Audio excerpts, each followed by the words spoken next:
تین آدمیوں اور غار کی کہانی نبی کریم صلی اللہ علیہ وسلم کے زمانے میں تین آدمی رہتے تھے جو صحرا میں سفر کر رہے تھے۔ جیسے ہی رات پڑنے لگی وہ ایک غار کے پاس پہنچے اور اس میں پناہ لینے کا فیصلہ کیا۔ جب وہ غار کے اندر بیٹھے ہوئے تھے کہ اچانک ایک بہت بڑا چٹان پہاڑ سے نیچے گرا اور غار کے دروازے کو بند کر کے انہیں اندر پھنسا دیا۔ تینوں آدمی چونک گئے اور نہیں جانتے تھے کہ کیا کریں۔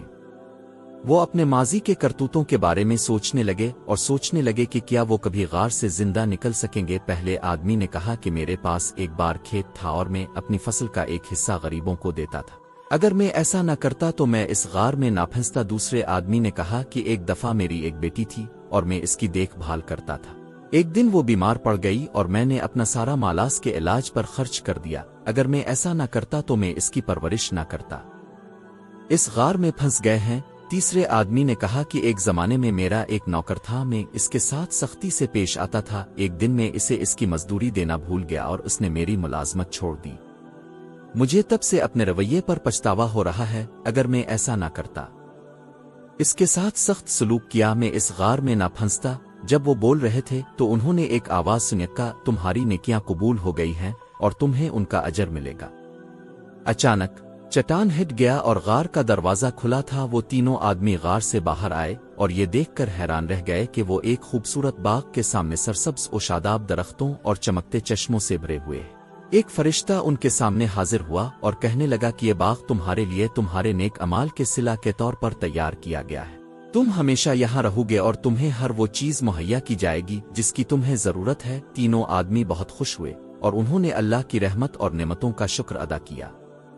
وہ باغ میں خوشیت کے ساتھ رہتے تھے اور وہ اس سبق کو کبھی نہیں بھولے تھے جو انہوں نے غار میں سیکھا تھا کہ اچھے اعمال آخرت میں بڑے انعامات کا باعث بن سکتے ہیں۔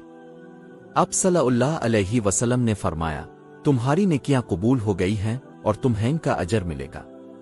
اچانک چٹان ہٹ گیا اور غار کا دروازہ کھلا تھا۔ وہ تینوں آدمی غار سے باہر آئے اور یہ دیکھ کر حیران رہ گئے کہ وہ ایک خوبصورت باغ کے سامنے سرسبز و شاداب درختوں اور چمکتے چشموں سے بھرے ہوئے ہیں۔ ایک فرشتہ ان کے سامنے حاضر ہوا اور کہنے لگا کہ یہ باغ تمہارے لیے تمہارے نیک اعمال کے صلہ کے طور پر تیار کیا گیا ہے، تم ہمیشہ یہاں رہو گے اور تمہیں ہر وہ چیز مہیا کی جائے گی جس کی تمہیں ضرورت ہے۔ تینوں آدمی بہت خوش ہوئے اور انہوں نے اللہ کی رحمت اور نعمتوں کا شکر ادا کیا۔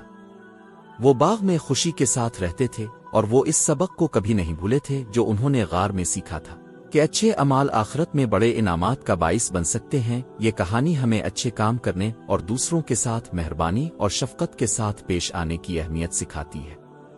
یہ ہمیں یہ بھی یاد دلاتا ہے کہ اللہ ہمیشہ ہمیں دیکھ رہا ہے اور ہمارے اچھے اعمال کا بدلہ دے رہا ہے۔ ایسی مزید اسلامی ویڈیوز کے لیے سبسکرائب کریں ہمارا یوٹیوب چینل۔ شکریہ۔